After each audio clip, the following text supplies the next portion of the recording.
ॐ पूर्णमदः पूर्णमिदं पूर्णात् पूर्णमुदच्यते पूर्णस्य पूर्णमादाय पूर्णमेवावशिष्यते। ॐ शान्तिः शान्तिः शान्तिः। शङ्करं शङ्कराचार्यं केशवं बादरायणं सूत्रभाष्यकृतौ वन्दे भगवन्तौ पुनः पुनः। ईश्वरो गुरुरात्मेति मूर्तिभेदविभागिने व्योमवद्व्याप्तदेहाय दक्षिणामूर्तये नमः। ॐ शान्तिः शान्तिः शान्तिः। विवेक चूड़ामणि के अंतर्गत कहाँ तो हो गया नारायण?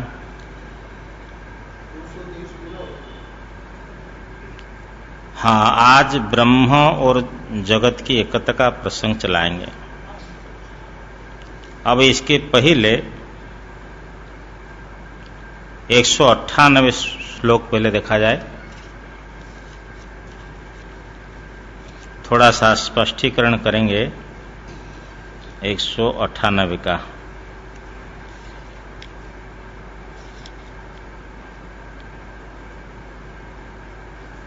नहीं, ठीक है, वो तो जैसा पाठ है पाठांतर पाठ के अनुसार अलग अर्थ किया गया है। जैसे भ्रांत्या प्राप्तो जीव भावो न सत्यो मोहापाय नास्त्य वस्तु स्वभावात्। मोह के अपाय भ्रांति से, बुद्धि के भ्रांति से प्राप्त जो जीव भाव हुआ, जो प्रत्येक बोध आनंद स्वरूप ब्रह्म को, वो जीव भाव सत्य नहीं है, क्योंकि भ्रांति से प्राप्त हुआ है। और मोह का अपाय हो जाने पर अर्थात अज्ञान दूर होने पर नास्ति वस्तु वस्तु नास्ति अवस्तु नास्त्य वस्तु, वो अवस्तु नहीं रहती है, क्योंकि स्वभाव से है ही नहीं, उसका स्वभाव ऐसा है। ये समस्त पाठ कर दिया नास्त्य वस्तु स्वभावात्। मोहापाये नास्ति, हाँ कह नास्ति, बोले जीव भाव नास्ति, जीव भाव नहीं है, क्योंकि अवस्तु स्वभावात्। ये अवस्तु का स्वभाव है कि वो अज्ञान से दिखाई पड़ता है, अज्ञान दूर हो जाने पर वो रहता नहीं है। ऐसा भी अर्थ कर सकते हैं, लेकिन श्रृंगरी में ये जो थोड़ा सा समस्त पाठ नहीं किया, नास्त्य वस्तु यहां तक लिया, आगे स्वभावात अलग कर दिया कि मोह अपाय होने पर अवस्तु नहीं है, क्योंकि स्वभावात स्वभाव से ही वो है ही नहीं, उसका स्वभाव ऐसा है, कल्पित का स्वभाव ऐसा है कि वो रहता नहीं सर्वदा। अच्छा, उसके बाद में दोष 2 में देखिए, यद्बुद्ध्युपाधि संबंधात परिकल्पितमात्मनि जीवत्वं न तत्तो अन्यत्व स्वरूपेण विलक्षणम। यहां बुद्धि उपाधि संबंध से जो आत्मा में यत कल्पितम जीवत्वम, जो कल्पित जीव भाव है, समझ में आया ना? वो कल्पित जीव भाव जो है, हमने तो ये व्याख्या कर लिया था कि परमात्मा ब्रह्म से अतिरिक्त तो जीव नहीं है। परंतु एक हमारे शास्त्री जी, कैलाश के महामंडलेश्वर जी महाराज, सुनने में आया कैसा भी पाठ हो, बोले ऐसा भी पाठ हो जाएगा, ऐसा भी अर्थ लग जाएगा। तो इस प्रकार जो व्याख्यान हुआ है, तो उसकी अपेक्षा वो तो बिल्कुल सीधा है कि अधिष्ठान से अतिरिक्त सत्ता अध्यस्त की नहीं होती है, उसी अनुसार व्याख्यान हुआ। परंतु वो एक अलग व्याख्यान ले रहे अलग मतलब उन्हीं को हम प्रामाणिक मानते हैं, विशेष व्याख्या नहीं। कहते जीवत्वम न तत्व अन्यत्व स्वरूपेण विलक्षणम, वो जो जीवत्व है, जीव भाव है, वो कल्पित है। कि जो जीव भाव है तत्व अन्यत, उस कल्पित जीव भाव से दूसरा कोई वास्तविक जीव नहीं है। उनका ये कहने का तात्पर्य है कि कल्पित जीव भाव से, कल्पित जीवत्व से, उससे अतिरिक्त कोई वास्तविक जो स्वरूप से विलक्षण हो, कि असंसार आदि स्वरूप से विलक्षण हो, न तू नैव, है ही नहीं।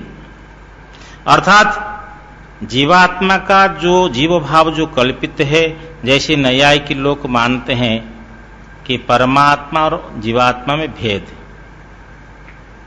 ऐसा योग लोग भी मानते हैं। ऐसा जीव अलग वास्तविक रूप भी नहीं, क्योंकि उन्होंने एक जो पूर्व को लेकर के समन्वय किया है, उसको आप दिखाते हैं। पूर्व में देखिए आप, उनने जो प्रश्न पूछा था, शिष्य ने जो प्रश्न पूछा था कि जीव भाव ये मुक्ति कैसी होगी, 194 में देखिए, 194 में उन्होंने जो प्रश्न पूछा था उसी के अनुसार गुरु यहां उत्तर देते हैं। भ्रमेणापि अन्यथा वास्तु, भ्रमेणापि अन्यथा वास्तु जीव भाव परात्मनः, ये परमात्मा का जीव भाव जो है भ्रमण से हो, भ्रम से हो, भ्रांति से हो, अथवा अन्यथा अथवा वास्तविक हो, उसी का यहां व्याख्यान दे रहे। गुरु का उत्तर है कि जीव भाव जो है कल्पित है, उससे अन्य वास्तविक स्वरूप से कोई विलक्षण भिन्न नहीं है। उसी को उन्होंने संस्कृत में इस प्रकार लिखा टीका में, जीवत्वम मिथ्याभूतम ततः अन्यत सत्यभूतम स्वरूपेण असंसारित्वादि रूपेण विलक्षणम भिन्नम न तो नैव इत्यर्थः। जीव भाव जो है ये कल्पित है, मिथ्या है, उससे अन्य सत्यभूत स्वरूप से, असंसारी आदि रूप से कोई विलक्षण उसी से भिन्न जीव भी नहीं। इस प्रकार के विशेष व्याख्यान ये भी समुचित लगता है, उचित है कि जीव कल्पित है, उससे अतिरिक्त तो कोई वास्तविक जीव नहीं है। जब वास्तविक जीव भी नहीं है तो ब्रह्म में जीव भाव हुआ कल्पित। जैसे कि जो है हम लोग मानते हैं कि रस्सी में सर्प कल्पित है, तो वो सर्पित कल्पित से अतिरिक्त वास्तविक सर्प तो हम देखने में हमें आता है, लेकिन इस प्रकार जीव जो कल्पित जीव, उससे वास्तविक अतिरिक्त तो कोई जीव नहीं है, जीवात्मा कल्पित ही है। अच्छा, उसके बाद में ये देखेंगे 223 में।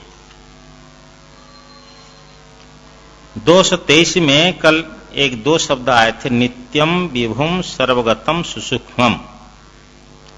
वो ब्रह्म जो है नित्य है, विभु और सर्वगत। ऐसा तो लगता है विभु भी व्यापक है, सर्वगत भी व्यापक है। तो दोनों को जब दोनों शब्दों का यहाँ उपस्थित भगवान कर रहे हैं, तब विभु का अर्थ जो है लेते हैं कि देश परिच्छेद से रहित, अर्थात सर्वत्र, और सर्वगतम का अर्थ कि सभी के उपादान रूप से, सब सर्व उपादानतया, उपादानतया केवल इतना लिया, उपादानतया कि सर्वत्र उसका अन्वय है, एक उपादानता रूप से सर्वत्र अन्वय है, और विभु का अर्थ सर्व जगह है, ऐसा समझना चाहिए। जो व्यापक मानते आकाश को, वो तो विभु हो सकता है, परंतु सबका उपादान नहीं हो सकता। तो ये विभु भी है और व्यापक भी है, ऐसा समझना चाहिए। ठीक है भाई, थोड़ा क्लियर भी होना चाहिए जो बातें हैं। भले ही हो सकता है आप लोगों के मन में जिज्ञासा हो ना हो, लेकिन हमारे मन में जहां आया कि इसको और स्पष्टीकरण होना चाहिए, उसको हम देख लेते हैं। हाँ, और दूसरी बात जो महात्मा जी ने कहा कि मन को परमात्मा ने कहा कि इंद्रियाणा मनश्चास्मि, इंद्रियों का जो मैं मन हूं, तो उसमें विशेष विभूति रूप से दर्शन करने के लिए कहा है। ऐसे शुक्राचार्य है, व्यास जी, ये सब नारायण का स्वरूप समझ करके और आगे जाकर बोलते भगवान कि मेरी महिमा का विस्तार क्या है, बहुत सुनने से क्या लाभ है, ये सारा संसार मेरे एक अंश में अवस्थित है। अर्थात ये संसार को हम संसार दृष्टि से न देख करके परमात्मा मय देखे, इसी दृष्टि से विश्व रूप की उपासना भी आगे कही गई 11वें अध्याय में, इसी दृष्टि से कहा गया। अब आज का ये प्रसंग चलेगा ब्रह्म और जगत की एकता। सदिदम परम माने ब्रह्म और जगत अलग अलग नहीं है। जगदेव हरि, हरिरेव जगत, हरि ही जगत है और जगत ही हरि है। हरिरेव जगत, जगदेव हरि। सिया राम में सब जगह यानी कह दिया, तो सिया राम से अतिरिक्त कौन है भाई? उन्होंने अपना अभिष्ट थे, तुलसी बाबा सिया राम कह दिए। गीता में वासुदेव सर्वमिति, सर्वम खलुइदम ब्रह्म, माने ब्रह्म से अतिरिक्त जगत कुछ भी नहीं है। उसका इस प्रकार हम समझे कि मिट्टी से घड़ा अलग है क्या? देखिए एक श्लोक तो पहले पढ़ लिया जाए इस प्रसंग का। सदिदम परमाद्वैतम स्वस्मादन्यस्य वस्तुनो भवात्, वस्तुनो भवात् नयन्यदस्ति किंचित सम्यक परमार्थ तत्व बुधे ही। ये इदम, ये जो नाम रूपात्मक जगत, ये सत परम अद्वैतम, ये सदिदम परमाद्वैतम स्वस्म, अच्छा ठीक, इस प्रकार अर्थ भी ले कि ये जो है इदम परम अद्वैतम लेना, इदम परम अद्वैतम सत, ये जो परम अद्वैत है ये सत है। स्वस्माद अन्यस्य वस्तुनो अभावात्, क्योंकि अपने से अन्य वस्तु का अभाव होने से। नहीं अन्यद अस्ति किंचित सम्यक परमार्थ तत्वबोधे ही, क्योंकि परमार्थ तत्वबोध हो जाने पर अन्यत किंचित न अस्ति, दूसरा कुछ है ही नहीं, रहता ही नहीं। तो इदम परमाद्वैतम सत, यह परम अद्वैत ही सत्य है, इससे भिन्न कोई सत्य है ही नहीं, निषेध कर दिया। क्यों भिन्न सत्य नहीं? बोले भिन्न आत्मा से कुछ अतिरिक्त है ही नहीं, तो भिन्न कहां से आएगा? स्वस्माद अन्यस्य वस्तु न अभावात्, अपनी आत्मा से अन्य वस्तु का अभाव होने से एक ही यह परम अद्वैत सत्य है। जब परम बोल देखने में आ रहा है, दिखाई पड़ रहा है संसार, बोले ये तो अज्ञान से दिखाई पड़ रहा है। सम्यक परमार्थ तत्वबोध हो जाने पर अन्य कुछ रहता नहीं है। गीता में भगवान बोलते हैं विद्या विनय संपन्ने ब्राह्मणे गविहस्तिनी, हाँ सुनिचे वो सुपाके च पंडिता समदर्शन, कि सब में एकत्व दर्शन करता है, एक ब्रह्म दर्शन है, दूसरा है ही नहीं तो कहां से दर्शन करेगा? तो ज्ञानी को ऐसे ही दर्शन हो रहा है। तो इसी प्रश्न में कह रहे भाई देखो मिट्टी है, मिट्टी से हम कहते हैं घड़ा है, तो मिट्टी से घड़ा अतिरिक्त है क्या? मिट्टी से घड़ा अतिरिक्त नहीं है। जब मिट्टी से घड़ा अतिरिक्त नहीं है तो घड़ा तो केवल कल्पित नाम मात्र है, दिखाई पड़ रहा है। कोई भी व्यक्ति मिट्टी से भिन्न रूप से घड़ा को नहीं दिखा सकता। ये नहीं कह सकता कि जो है आप अपना जो है घड़ा ले जाओ, समझे ना, और हमारी मिट्टी दे दो, ऐसे कह सकता है? कोई कह सकता है कि आप अपने आभूषण ले लाओ और हमारे सोना हमको दे दो, सोना से आभूषण को अलग कहां करेगा? इसीलिए घट तो केवल कल्पित मात्र है अज्ञान से। मृदेव सत्यम परमार्थ भूतम, मिट्टी ही सत्य है, परमार्थ रूप मिट्टी ही सत्य है। सद्ब्रह्म कार्यम 232 देखिए, सद्ब्रह्म कार्यम सकलम सदैव तन्मात्रमे तन्न ततोऽन्यदस्ति अस्तीतियो भक्ति न तस्य मोहो विनिर्गतो निद्रितवत् प्रजल्पः। जैसे मिट्टी का कार्य मिट्टी ही स्वरूप है, मिट्टी से कोई अतिरिक्त नहीं है, ऐसी सद्ब्रह्म का जो कार्य है सकलम, ये संपूर्ण जगत सदैव जो ब्रह्म से उत्पन्न हुआ है, व्यवहार की दृष्टि से ब्रह्म से उत्पन्न हुआ है, वो सब ब्रह्म स्वरूप ही सत्स्वरूप ही है। तन्मात्र में तत्व ब्रह्म मात्र ही है, वही तो है, उसे भिन्न क्या है। तन्मात्र में तत्व न तत्तो अन्यदस्, तन्मात्र माने ब्रह्म मात्र ही सब कुछ है। एतत् ये जगत न तत्तो अन्यद अस्ति, ब्रह्म से अतिरिक्त तो कुछ है ही नहीं। जो बोलता है कि ब्रह्म से अतिरिक्त जगत अलग है, अस्ति इति यो भक्ति, सब वासुदेव स्वरूप, तो वासुदेव से भिन्न क्या रहा फिर। जो बोलता है कि जगत ब्रह्म से अतिरिक्त है, तस्य न मोहो न तस्य मोहो न विनिर्गतः, उसका मोह अभी नहीं गया है, उसका अज्ञान अभी दूर नहीं हुआ है।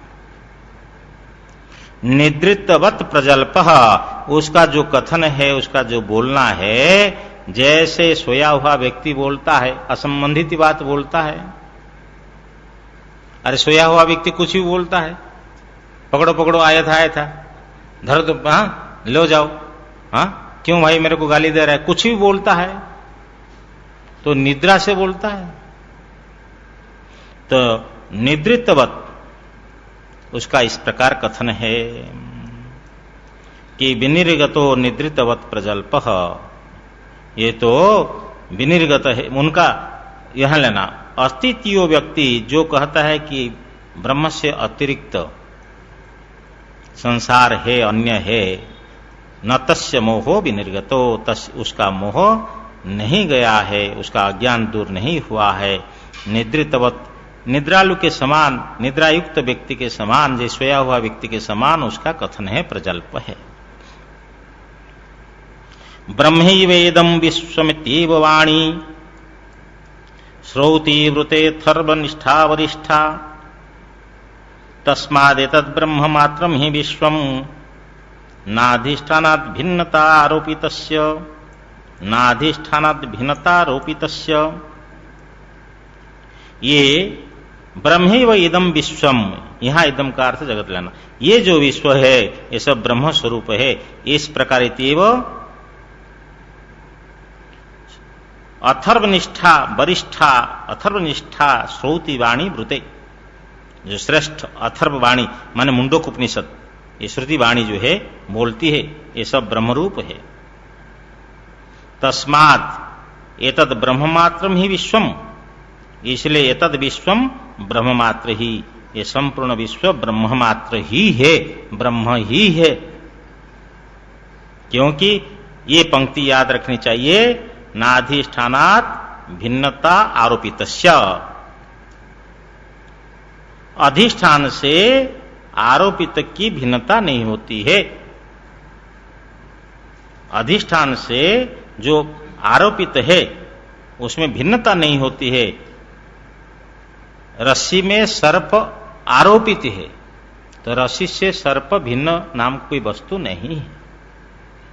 सर्वत्र ही नियम लगाना है कि अधिष्ठान से कल्पित कहो, आरोपित कहो, अध्यस्त कहो, एक ही बात, ये भिन्न नहीं होते।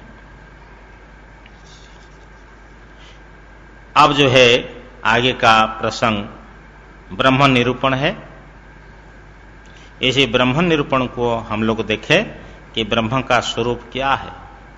अतः परम ब्रह्म सदद्वितीयम् विशुद्ध विज्ञान घनम निरंजनम प्रशांत माद्यंत विहीनमक्रियम निरंतरानंद रस स्वरूपम। इसलिए ब्रह्म, परम ब्रह्म जो है सत, अद्वितीय है, विशुद्ध विज्ञान घन। जहां अद्वितीय शब्द आता है समझना चाहिए सजातीय विजातीय स्वगत भेद समझना चाहिए कि ब्रह्म से अतिरिक्त कुछ है नहीं। यद्यपि तो माया दिखाई पड़ती है परंतु माया की स्वतंत्र सत्ता नहीं है, इसीलिए दिखाई पड़ रही है। ब्रह्म ज्ञान हो तो और दिखाई न दे, न जिस रूप में दिखाई देने मन दे रही है ब्रह्म ज्ञानी को उसी रूप में दिखाई नहीं देती है। ब्रह्म ज्ञानी का व्यवहार तो चलता है, ज्ञान हो गया तो भी खाना पीना सोना उठना बैठना व्यवहार तो चलता है, परंतु सत्य बुद्धि से नहीं, बाधित। तो कह रहे हैं वो अद्वितीय शब्द कि जो ब्रह्म अद्वितीय माने ब्रह्म से अतिरिक्त द्वितीय कुछ है ही नहीं। विशुद्ध विज्ञान घन स्वरूप है, निरंजन है, किसी प्रकार दोष नहीं, निर्मल है, मल नहीं है, प्रशांतम शांत स्वरूप है, आद्यंत विहीनम, उनकी आदि और अंत नहीं है, आदि अंत से रहित, अक्रियम, उसमें कोई क्रिया नहीं है, निरंतर आनंद रस स्वरूपम, वह निरंतर जो है आनंद रस स्वरूप। कभी ऐसा नहीं कि अभी आनंद आया फिर बाद में आनंद चला गया। ये जो आनंद आते हैं ना तो सापेक्षिक सुख आता है, कोई पुण्य आया है सुख दे रहा है, अब पुण्य समाप्त हो गया, जैसे नहुष का पुण्य गया तो धड़ाक, ययाति का गया तो धड़ाक स्वर्ग से सब आने लगे, पुण्य क्षय हो जाए तो हाँ। और अभी बैठा है प्रधानमंत्री पद में, अभी बैठा है राष्ट्रपति पद में, पुण्य समाप्त हो गया, अब गिरेगा। कई देश का राष्ट्रपति हो प्रधानमंत्री हो वो कहीं आता है तो उसके 1 महीना पहले 15 दिन पहले पुलिस लोग को आकर के इस गली से आएंगे, यहाँ रहेंगे, यहाँ ऐसा कितनी चेकिंग आदि होती है भाई, आगे पीछे गाड़ियां चलती है, व्यवस्था बनती है, और पता लगा ये भ्रष्टाचारी है फिर जेल की हवा खाना पड़ता है, कोई नहीं पूछता, 2 कौड़ी का हो जाता है। क्यों? धक्का मार के लेते, पेपर में आते अमुक देश के राष्ट्रपति को धक्का मार के ले लिया, क्यों? उसका पुण्य समाप्त, पाप आ गया। तो आज तो सुख है, कल नारायण दुख है, लेकिन आनंद स्वरूप जो है, हमारा स्वरूप जो है आत्म स्वरूप निरंतर आनंद रस स्वरूप है। इसलिए कहा उपनिषद में, तैत्तिरीय उपनिषद में, रसो वैसा, वो रसरूप है, सबका सार है, आनंद स्वरूप है। सत्यम ज्ञानम अनंतम ब्रह्म, विज्ञानम आनंदम ब्रह्म, ब्रह्म आनंद स्वरूप है। निरस्त मायाकृत सर्वभेदम नित्यम सुखम निष्कलम अप्रमेयम अरूपम अव्यक्तम अनाक्षम अव्ययम ज्योति ही स्वयं किंचिदिदम चकास्ति, ज्योति ही स्वयं किंचिदिदम चकास्ति। निरस्त मायाकृत सर्वभेदम, ये माया को लेकर के भेद होता है नारायण। कई लोग बोलते महाराज इनकी जाति हमारी जाति एक तो है, लेकिन रोटी चलती है बेटी नहीं चलती है, माने भेद हो गया। देखो है, ये भी क्षत्रिय है हम भी क्षत्रिय है, लेकिन है ना रोटी व्यवहार है बेटी व्यवहार नहीं, भेद आ गया संसार में, सुनने में आता है। ये जो भेद है माया को लेकर के, ये अमुक ये महाराज है तो है लेकिन हमसे थोड़ा नीचा पड़ते हैं, समझे ना। एक बार किसी मंदिर में ठहरे थे, हम कपड़ा सुखा रहे थे, कोई भंगी झाड़ू दे रहा था, बोला भाई थोड़ा कपड़ा से बचाना। अरे स्वामी जी मेरे को ऐसा क्यों बोल दिया आपने, कपड़ा से बचाना कह दिया। अरे आजकल तो समय ऐसा ही नारायण। तो मैंने कहा अच्छा ये बतलाओ तुम सबके घर में खा सकते हो?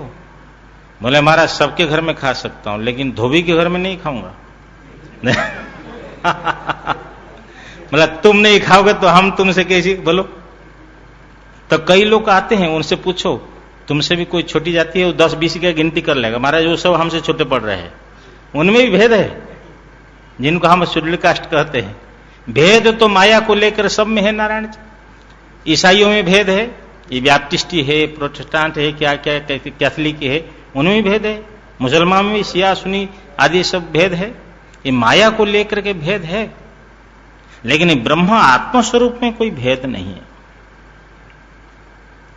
निरस्त मायाकृत सर्वभेदम, माया से होने वाले सब भेद से वो रहित है। नित्यम नित्य है, सुखम सुखरूप है, निष्कलम उसका कोई अवयव नहीं है, अप्रमेयम किसी प्रमा का विषय नहीं है, प्रमा का ज्ञान का विषय नहीं है, तो ज्ञान स्वरूप है। अरूपम उसका कोई रूप नहीं है, अव्यक्तम वो व्यक्त नहीं है, प्रकट नहीं है, माने नाम रूप से व्यक्त होता है, वो अव्यक्त है, सूक्ष्म है। अनाक्षम नाम से भी रहित है। अव्ययम वो अव्यय है, जिसका व्यय न हो। ज्योति ही स्वयं किंचित इदम चकास्थी, और ये जो कुछ जो है स्वयं प्रकाश के रूप से, समझे ना, वो चकास्थी प्रकाशित हो रहा है, वो ज्योति स्वरूप है, तेज है, प्रकाश स्वरूप है। और स्वयं इदम स्वयं किंचित, इदम माने ये जो सामने बोले इदम किंचित ये कुछ, वो जो ब्रह्म है, आगे सब उपाधियां उनका सब नाम जो कहा गया निरस्त माया कृत भेदम, ये सब आदि के रूप में स्वयं चकाशित स्वयं प्रकाशित हो रहा है। ब्रह्म को कोई प्रकाशित नहीं कर सकता है, उसके प्रकाश से सब प्रकाशित होते हैं। हमको तो एक ही उदाहरण बढ़िया लगता है, पंचदशी में शायद आया है कि भाई चने को मीठा करने के लिए हम गुड़ छोड़ते हैं, मूंग को मीठा बनाने के लिए गुड़ छोड़ते हैं, है कि नहीं? और किसी भी पदार्थ में गुड़ छोड़ दो वो मीठा हो जाता है। और गुड़ को मीठा बनाने के लिए क्या छोड़ते उसमें? तो गुड़ स्वयं मधुर है। जैसे गुड़ स्वयं मधुर है, ऐसे ही समझ लो नारायण कि जो है आत्मा स्वयं प्रकाश है, स्वयं आनंद स्वरूप है। अब ब्रह्म के बारे में और करें, ज्ञात्री ज्ञेय ज्ञान शून्यमनंतम निर्विकल्पकम केवलाखंड चिन्मात्रम परम तत्व विदुर्बुधा। वो ज्ञानता ज्ञेय और ज्ञान से रहित, ना वो जानने वाला है, ना ही वो ज्ञान का विषय बनता है, ना ये वृत्त्यात्मक जो ज्ञान है ये ज्ञान स्वरूप है, वो तो शुद्ध अखंड ज्ञान स्वरूप है।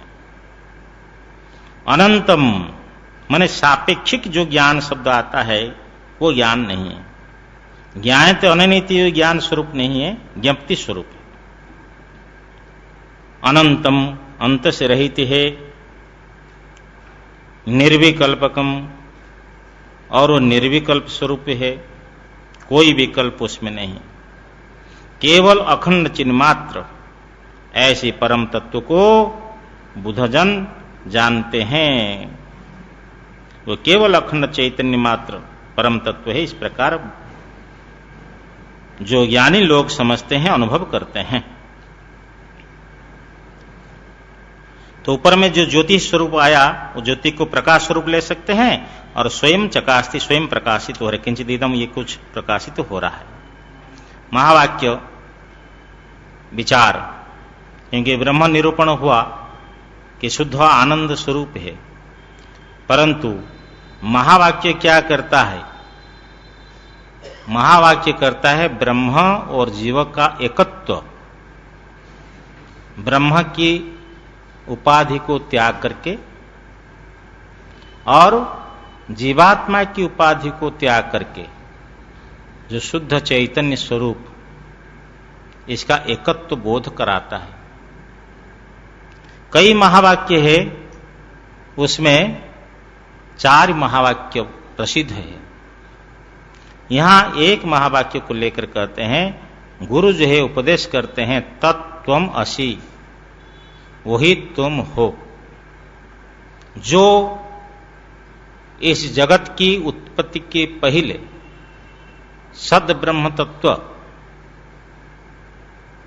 वही तुम हो, उससे अतिरिक्त तुम नहीं हो।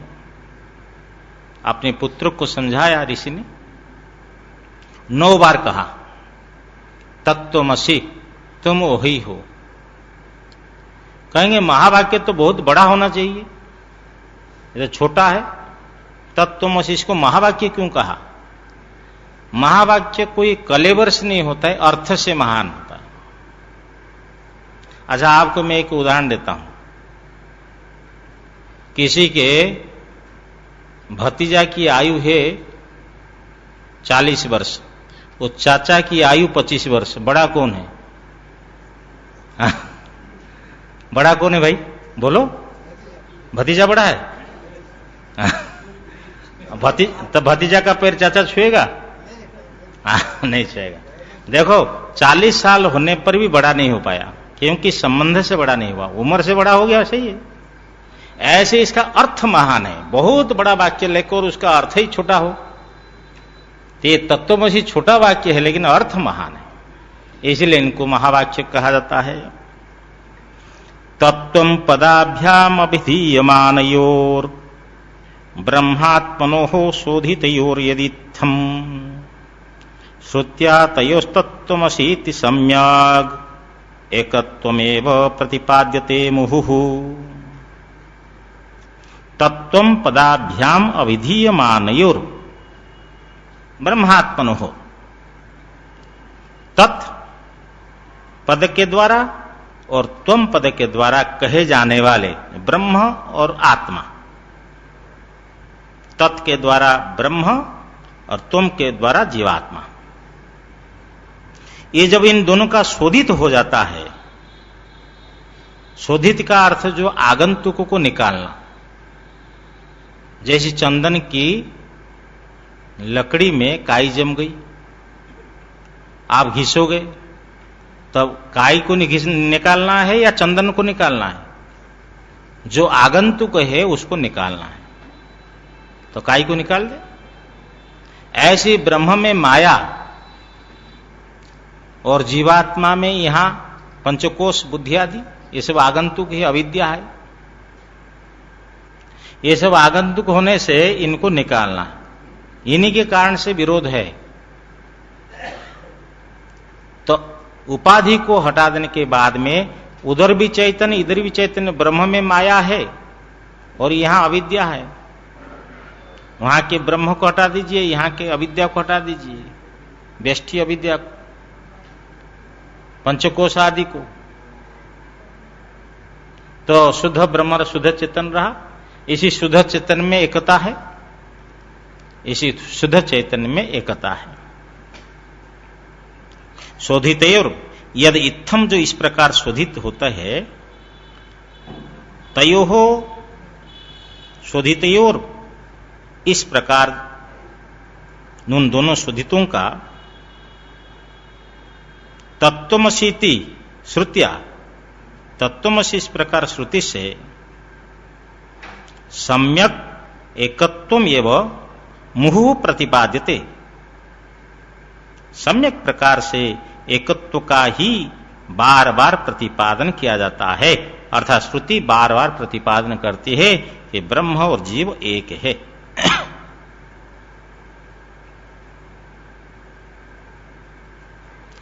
तो तत्त्वमसीति वाक्यों के,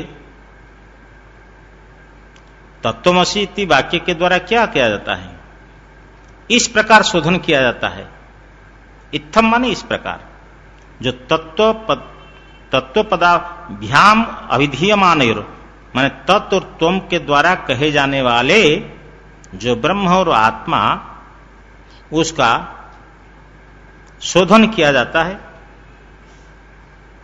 तो शोधित वाच्यार्थ एक नहीं हो सकता है, तो वाच्यार्थ जो कहे जाने वाले उसके द्वारा तत्वमसि इत्यादि वाक्यों के द्वारा तत्व और तुम पदों से शोधन करके फिर एकत्व किया जाता है।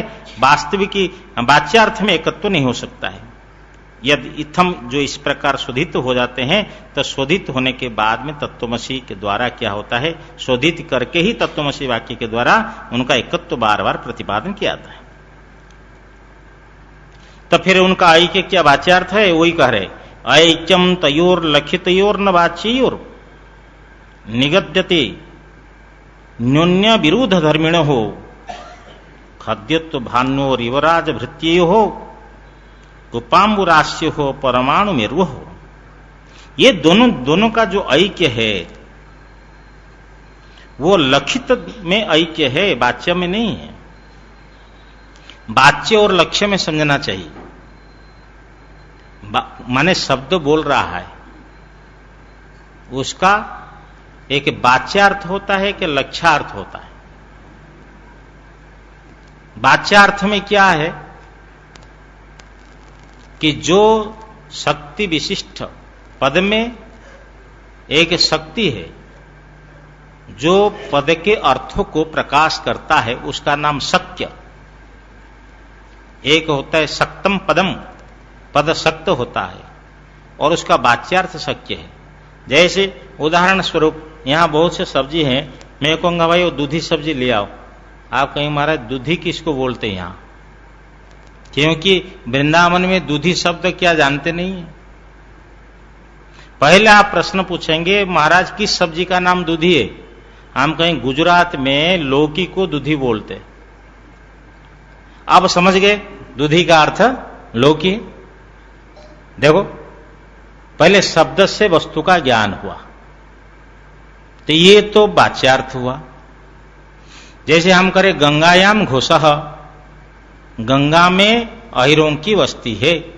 अब गंगा शब्द का अर्थ, आप गंगा का प्रवाह लेंगे, गंगा भाई गंगा स्नान करके आया, तो गंगा स्नान करने का अर्थ गंगा जल में स्नान करके आया। तो यहां कहा जा रहा है गंगा में घोष है, अहिरों की वस्ती है, तो गंगा के प्रवाह में अहिरों की वस्ती तो नहीं हो सकती है, इसलिए तो विरोध हो रहा है। तो समझ लो कि गंगा के किनारे में, गांव में जाओ, बोलो महाराज ये गंगा घाट कितना दूर, बोले यही तो है, दिखाई पड़ रहा है। दिखाई पड़ रहे कहते ही 5 मील हो जाएगा उनका ऐसे बोल देते यही तो पास में है, तो उन लोगों के लिए नजदीकी है। ऐसे कहा अहिरों की बस्ती कहां भाई है, नहीं गंगा में है। और दिमाग लगाया कि गंगा में जल में, गंगा का अर्थ गंगा का प्रवाह, प्रवाह में कैसे अहिरों की बस्ती होगी, तो गंगा का अर्थ गंगा के किनारा करना पड़ेगा। अब शब्द के जो वाच्यार्थ है उसको त्याग किया, एक अंश को, गंगा शब्द का प्रवाह अंश को त्याग किया। माने एक अंश का मतलब यहां समझना चाहिए। हाँ, और भी एक बात है, यहां एक अंश का त्याग नहीं, यहां सर्वांश का त्याग हुआ। गंगा शब्द का जो वाच्यार्थ है वो सर्वांश में उसका त्याग हुआ। प्रवाह, यहां प्रवाह गंगा शब्द से लेना है। और अजहत लक्षण में क्या होता है, अजहत लक्षण में क्या होता है, शब्द के जो वाच्यार्थ है उसको त्यागना नहीं। शब्द के वहां तो वाच्यार्थ को सर्वांश में त्याग दिया,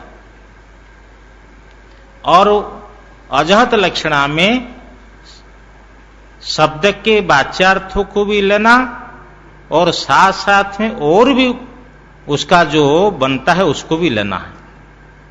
जैसे कहा काकेभ्यो दधि रक्षताम, ये कौवाओं से दही की रक्षा करो, दही बचाओ। ऐसी बाप ने बेटा को आदेश दिया और स्नान करने चला गया, और कुत्ते आकर मुंह लगा रहे, बिल्ली मुंह लगा रही है, तो बिल्ली खाने लगी तो बेटा करे, बाप ने कहा, पिताजी ने कहा कौवाओं से दही की रक्षा करनी है, इनके लिए मना नहीं किया, इनको खाने दो। ऐसा अर्थ नहीं समझना। काकेभ्यो दधि रक्षताम, कौवाओं से दही की रक्षा करो।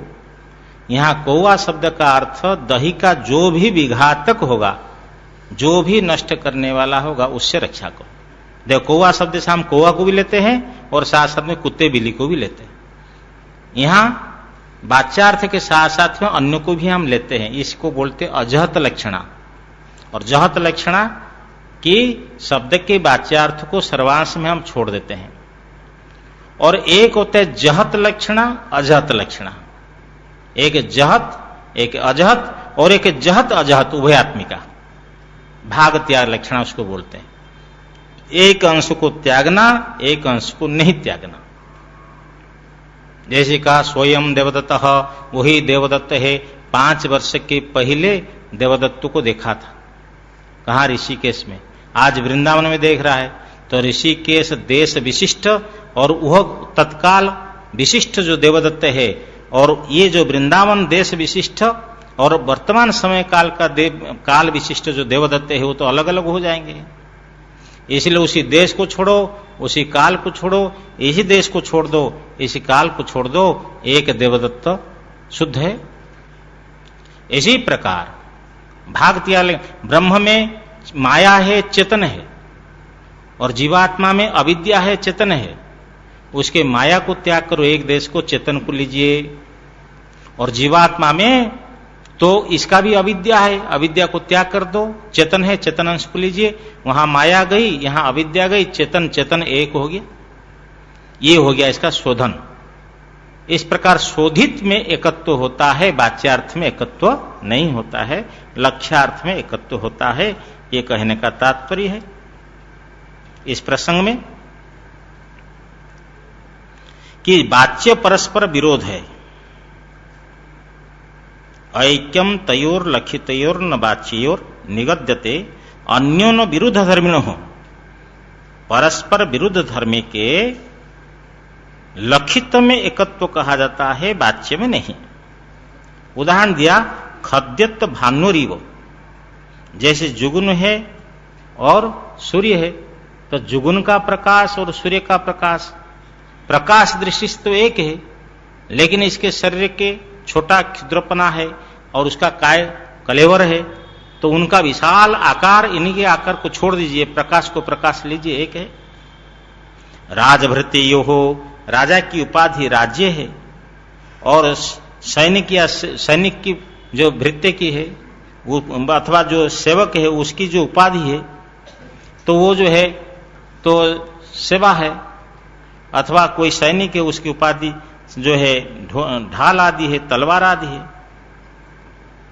तो अथवा यहां राजभृत्यों में लाना, राजा की उपाधि राजा राज्य है और भृत्य की नौकर की उपाधि जो नौकरी है, तो दोनों को निकाल दिया जाए। नौकरी इधर भी गई, उधर राज्य भी चला गया, वो भी मनुष्य है, ये भी मनुष्य है।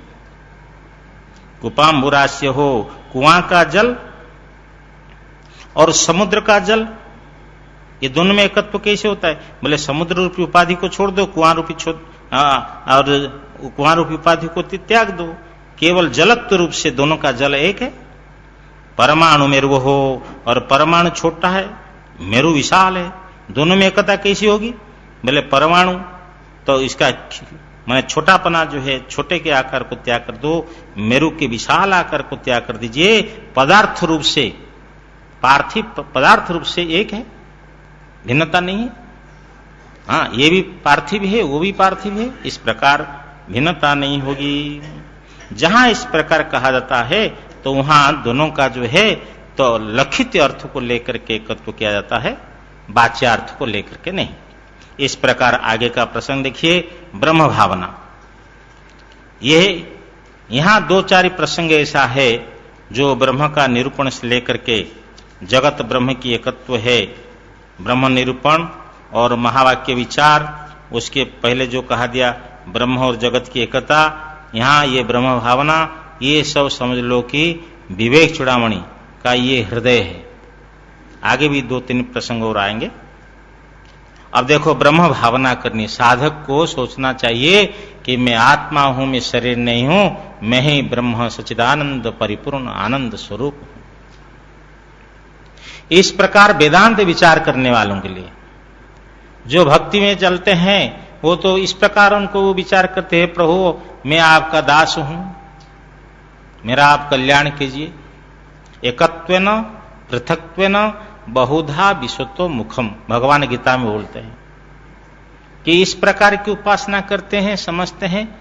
यहां वर्तमान चल रहा है प्रसंग एकत्व, कि मैं ही आत्मा हूं, सत्य चित्त आनंद स्वरूप हूं। तो गुरु शिष्य को बोलते हैं इस प्रकार तुम चिंतन करो।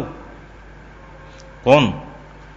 अस्थूलम अस्थूलमित्येतत् असन्निरस्य, अस्थूलमित्येतदसन्निरस्य सिद्धं स्वतो व्योमवद प्रतर्क्यम् अतो मृषा मात्रमिदं प्रतीतं जहि यत् स्वात्मतया गृहीतं ब्रह्माहमित्येव विशुद्ध बुद्ध्या विधि स्वमात्मानमखंडबोधम्। जो अस्थूल है, जो परमात्मा ब्रह्म में स्थूलता नहीं है, अस्थूलम अनणु, अस्थूलम अनणु ह्रस्वम अदीर्घम आदि आदि सब आया है बृहदारण्यक उपनिषद में अक्षर ब्रह्म के व्याख्यान करते हुए। अस्थूलम इति एतत्, इस बृहदारण्यक उपनिषद में जो कहा गया, इसके द्वारा असन्निरस्य, असत का निराश करके, सिद्धम स्वतो, जो स्वयं सिद्ध हुआ, व्योमवत आकाश के समान, अप्रतर्क्यम, जो तर्क का विषय नहीं है, वो जो सिद्ध हुआ वही जो वस्तु, जो ब्रह्म ही सिद्ध हुआ है। क्योंकि सबका निराश कर दिया। आगे कह दिया न तद अस्नाति किंचन, न तद अस्नाति कश्चन, वो कुछ खाता नहीं, उसे भी कोई नहीं खाता। न तद अस्नाति किंचन, वो कुछ नहीं खाता अर्थात तो वो भोगता नहीं है। न तद अस्नाति कश्चन, उसे ब्रह्म को कोई नहीं खाता है अर्थात वो भोग्य नहीं है। वो भोक्ता भोग्य भाव से रहित, ऐसे जो ब्रह्म स्वतः सिद्ध हुआ, स्वतः सिद्धम, जो आकाश के समान व्यापक है, सूक्ष्म है और तर्क का विषय नहीं है, अप्रतर्क्यम, अतो मृषा मात्रमिदं प्रतीतम जहि यत् स्वात्मतया गृहीतम। इसीलिए ये मिथ्या मात्र है जो दिखाई पड़ रहा है। प्रतीतम, जो कुछ दिखाई पड़ रहा है संसार, ये मिथ्या है।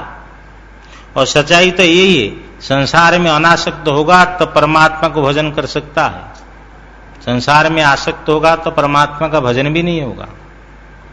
इसलिए गुरु बोलते हैं कि तुम जिसको आत्मरूप से समझ रहे हो, तुम जिसको आत्मरूप से मान रहे हो, जही ही इसको त्यागो, क्योंकि मिथ्या ये यत् स्वात्मतया गृहीतम, जो तुम्हें ये स्वीकृत हुआ है, अर्थात तुम जो स्वीकार किया है आत्मरूप से, ये तो मृषा मात्र इदम प्रतितम, ये संपूर्ण मिथ्या जो दिखाई पड़ रहा है, जिसको आत्मरूप से मान रहे हो, उसको जही ही त्याग करो कि मैं देह नहीं हूं, मैं इंद्रिय नहीं हूं, मेरी जाति कुल गोत्र आदि कुछ भी नहीं है। फिर क्या समझोगे? ब्रह्मा हम इत्येव विशुद्ध बुद्धिया, मैं ब्रह्म हूं, मैं आत्मा हूं, इस प्रकार ही विशुद्ध बुद्धि से विधि स्वम आत्मानम अखंड बोधम, स्वयं अपनी स्वयं निज आत्मस्वरूप अखंड बोध को विधि जान समझ गुरु उपदेश दे रहे हैं। मृत कार्यम सकलम घटादि सततम मृन्मात्रमेवाभित तद्वत् सज्जनितम सदात्मकमिदं सन्मात्रमेवाखिलम् यस्मान्नास्ति सतः परम किमपि तत् सत्यं स आत्मा स्वयं तस्मात् तत्त्वमसि प्रशान्तममलं ब्रह्माद्वयं यत्परम्। मिट्टी का कार्य मृत कार्यम सकम, संपूर्ण मिट्टी का कार्य संपूर्ण घड़ा आदि है, घट है, सकोरा है, कुल्हड़ है आदि जितने हैं, सततम निरंतरम, अभितः चारों ओर से मृत मात्रम एवं, मिट्टी ही मिट्टी है। तद्वत उसी प्रकार सज्जनितम, सद ब्रह्म से जो जगत उत्पन्न हुआ है, सदात्मकमिदम, ये सदात्मक सत्स्वरूप ही है। सन्मात्र में वाखिलम, संपूर्ण जगत सन्मात्र ही है। जिस कारण से अस्माद नास्ति ही सतः परम किमपि, जिस कारण से सतः परम किमपि नास्ति, सत्तत्व से पर दूसरा कोई है ही नहीं, भिन्न कुछ है ही नहीं। तत्सत्यम स आत्मा, वही सत्य वही आत्मा, वही सत्य ही वही आत्मा है, और वो स्वयं है, स्वयं आत्मा है। तत्सत्यम स स्वयं आत्मा, वो सत्य स्वयं आत्मस्वरूप।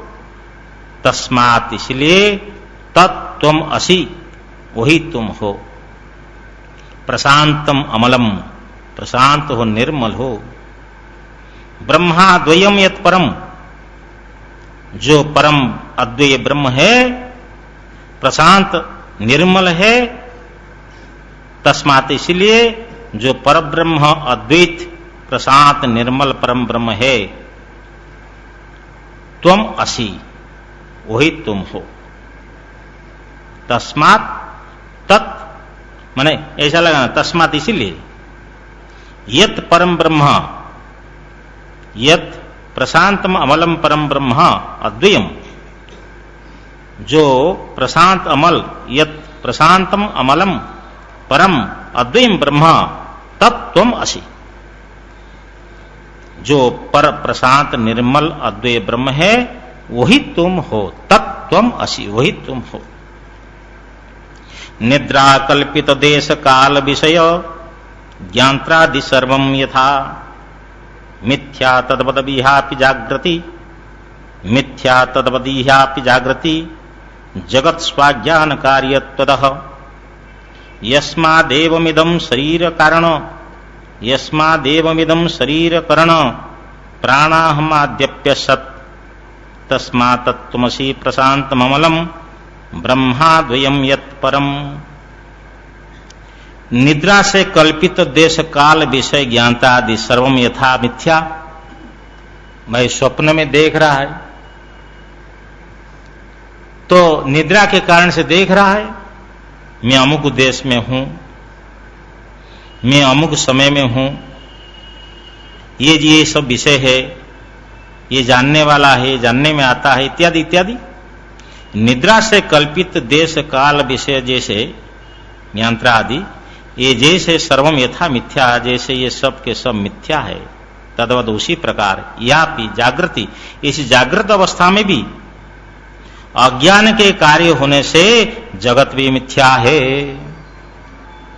अज्ञान कार्य तो क्योंकि अज्ञान मिथ्या है, अज्ञान का कार्य होने से मिथ्या है। निद्रा से कल्पित जैसे देश काल आदि मिथ्या है, इस प्रकार जागृत अवस्था में भी सब मिथ्या है। जिस कारण से इस प्रकार शरीर कर्ण प्राण अहंकार आदि असत है, जिस कारण से ऐसा है, इसीलिए ये शरीर कर्ण इंद्रिया प्राण अहम आदि ये सब असत है। क्यों? अज्ञान का कार्य है। तस्मात्, इसलिए यत् परम प्रशांतम अमलम अद्वयम ब्रह्म तत्त्वम असि, इसलिए जो परम तत्व है प्रशांत निर्मल अद्वैत ब्रह्म, वही तुम हो। गुरु उपदेश दे रहे शिष्य को। जाति नीति कुल गोत्र दुर्गम नाम रूप गुण दोष वर्हितम देश काल विषयातिवर्ती यत् ब्रह्म तत्त्वमसि भावयात्मनि। वो जो ब्रह्म है, उनकी ना कोई जाति है, ना कोई नीति है, ना कोई कुल है, ना कोई गोत्र है। भाई जाति का नियम होता है, ये जाति का ये नियम है, ये आश्रम का ये नियम है, ब्रह्मचारी के लिए ये नियम है, हाँ, गृहस्थ के लिए ये नियम है, वानप्रस्थ के सन्यासी के सब नियम होते हैं। ऐसे ब्राह्मण क्षत्रिय वैश्य शूद्र सबका अलग अलग नियम है, व्यवस्था है, शास्त्र की व्यवस्था है। तो कह रहे हैं ये ब्रह्म आत्म चैतन्य जो है वो तो जाति नीति कुल गोत्र से दूर है। ना उनकी कोई जाति है, ना कोई कुल है, ना कोई गोत्र है। आज कोई ब्राह्मण है, ब्राह्मण समाज के लिए बहुत काम कर रहा है, लेकिन उनका कर्म खोटा हो गया। और मरने के बाद में वैश्य घर में पैदा हुआ, अब ब्राह्मण समाज के लिए करेगा? नहीं करेगा। आज कोई वैश्य है, उसका कर्म अच्छा हुआ, मरने के बाद ब्राह्मण घर में पैदा हुआ, अब वैश्य जाति के लिए करेगा? देखो, जाति बदल जाती है, योनि बदल जाती है, समझे ना। वस्तुतः तो आत्मा की कोई जाति नहीं है, तो मान्यता है, व्यवहार है, व्यवस्था है। भगवान ने व्यवहार की जगत को चलाने के लिए व्यवस्था दी है, परंतु वस्तुतः मैं सुना कि हमारे महाराज, यहाँ के जो बड़े महाराज जी, किसी ब्राह्मण ने इनको निमंत्रण दिया भोजन के लिए, बढ़िया पकवान बनाया। जब भोग लग गया, बोले ठाकुर का, हाँ भाई सब मोबाइल जो साइलेंट कर लो, पाठ में मोबाइल नहीं लाना चाहिए, सबके एक लगे तो फिर यहाँ पाठ ही बिगड़ जाएगा। तो वो जो है भोग लगाया ठाकुर के, तो महाराज जी को परोसा, तो महाराज जी बोले आप भी पाओ प्रसाद। सबके सब महाराज जी को परोस दिया, थाली भरी हुई। तो ब्राह्मण देवता बोले भाई हम ठाकुर को तो भोग लगाते लेकिन ठाकुर का प्रसाद नहीं पाते। बोले क्यों? ना ये अहिर जाति के हम ब्राह्मण हैं, कैसे इनका प्रसाद पाएंगे? तो भगवान की जाति अहिर होती है, कभी कछुआ के रूप में आ गए, कभी मछली के रूप में आए, कितने अवतार लिया भगवान ने, कोई उसकी जाति है? कोई, ये तो लीला करते हैं। रावण का वध हो जाने के बाद बोले ब्रह्महत्या पाप से दूर करने के लिए शंकर भगवान की आराधना करनी पड़ेगी, रामेश्वर की प्रतिष्ठा हुई। कोई भगवान को ब्रह्महत्या का पाप लगता है क्या? व्यवहार है, वो निभा रहे, नरलीला कर रहे थे, समझे ना। सबसे असंग होने पर भी सभी प्रकार लीला भगवान दिखा रहे थे। तो वस्तुतः भगवान की कोई जाति, नीति, कुल, गोत्र नहीं, आत्मा ब्रह्म की, और नाम रूप गुण दोष से रहित है। ना उनका कोई नाम है, ना कोई रूप है, ना कोई गुण है, ना कोई दोष है, उससे वर्जित है। देश काल विषय अतिवर्ती यत, माने किसी देश में, किसी काल में, किसी विषय के रूप में नहीं है, परिच्छेद त्रय शून्य है। बार बार ये बात आती है, देशकृत, कालकृत, वस्तुकृत, परिच्छेद से रहित, किसी देश में सीमित नहीं है। इसलिए वो उनको हम ये नहीं कर सकते अमुक देश में भगवान है, वो तो सर्वत्र है। किसी काल से वो सीमित नहीं है, अमुक समय भगवान थे अभी नहीं है, वो तो सर्वदा है, ब्रह्म सर्वदा है।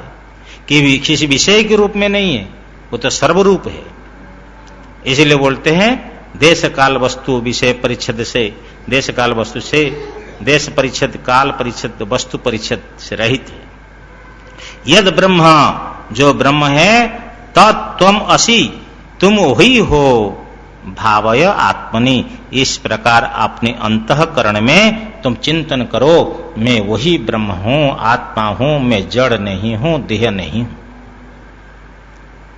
यत् परम सकल बाग गोचरम, गोचरम विमल बोध चक्षुषः, शुद्ध चिद्घन मनादि वस्तु यत् ब्रह्म तत्त्वमसि भावयात्मनि।